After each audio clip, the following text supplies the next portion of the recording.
Hello, this is John Lindup here with the presentation on the policy brief proposal titled The Plight of Rohingyas and Their Future.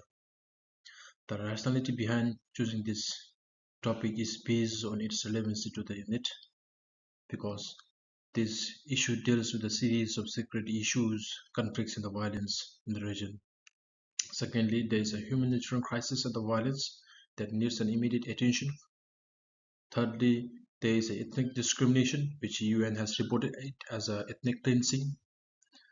Fourthly, there is no peace and security in the region, perhaps in the world, and at the end, we need to look for the sustainable solutions because this crisis is man-made and it has to be put an end by the humankind. The first reading that I have chosen for my policy brief proposal is a journal titled The History of Rohingya Crisis, Origin and Uprising. This journal is relevant to my proposal as it provides the historical background of crises such as the denial of the citizenship by 1982 citizenship law. Secondly, the Myanmar Army's attack on Rakhine State as a response to insurgency. And thirdly, the role of military regime in 2021 that has overthrown the civilian government. All these events have contributed to the conflicts in Myanmar.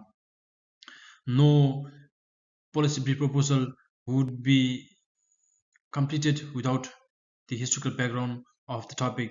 That's why these reading materials provide the historical background on my policy brief, which is very useful. The second reading that I have chosen for my policy brief proposal is the report by UN Women. The report highlights about the various forms of challenges and the violence faced by Rohingya refugees, especially the girls and the women. Why it is relevant and how is this report relevant to my policy brief proposal is because in any of the policy brief proposals, it is necessary to provide the situational analysis of any issues. That's why this report helps me to do the situational analysis of the Rohingya refugee crisis because this report highlights about the various forms of violence faced by women and girls in Rakhine state of Myanmar and in the Cox's Bazar of Bangladesh. The women and the girls are the victims of the sexual abuse, gang rape, gender violence, genocide, and human trafficking. Moreover, the report highlights about the various aids and support received from the world organizations and the countries in and around Myanmar, and it even forecasts about the future aids that are needed to solve the issues of the Rohingya refugee crisis.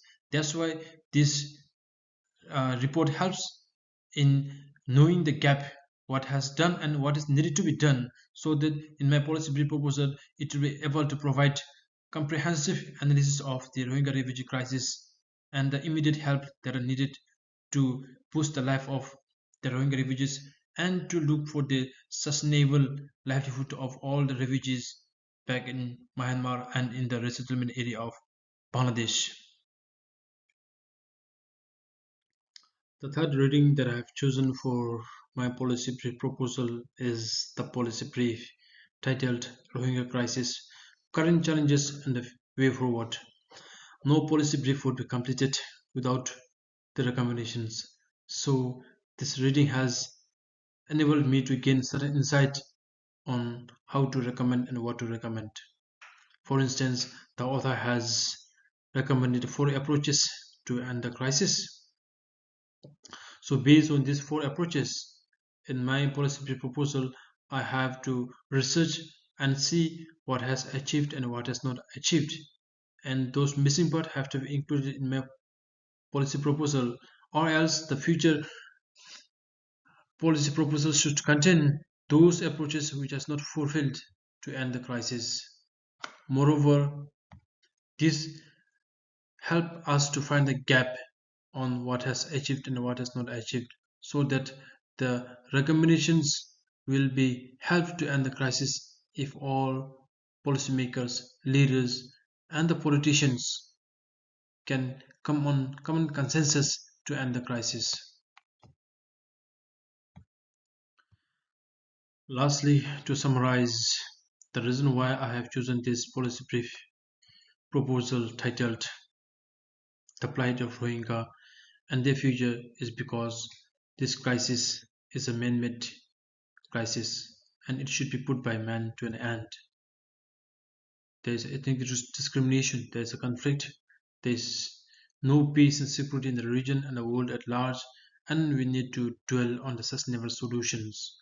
And because of all these issues, the product is most of the children are at risk. There is gender violence, there is a sexual abuse, there is rape cases. Rohingyas are having no socio-economic rights, health rights, and of course the educational rights. And there's no adequate food, shelter, and clothing. With all these issues, I have chosen the topic for my policy proposal as the plight of Rohingyas and their future. And at the end, my policy proposal looks for the recommendations that are sustainable and of course immediate, and in a way there should be a convergence of all the actors to put an end to the crisis. Thank you for having patience to listen to my presentation. These are the reference list. Thank you so much for patiently listening to my presentation.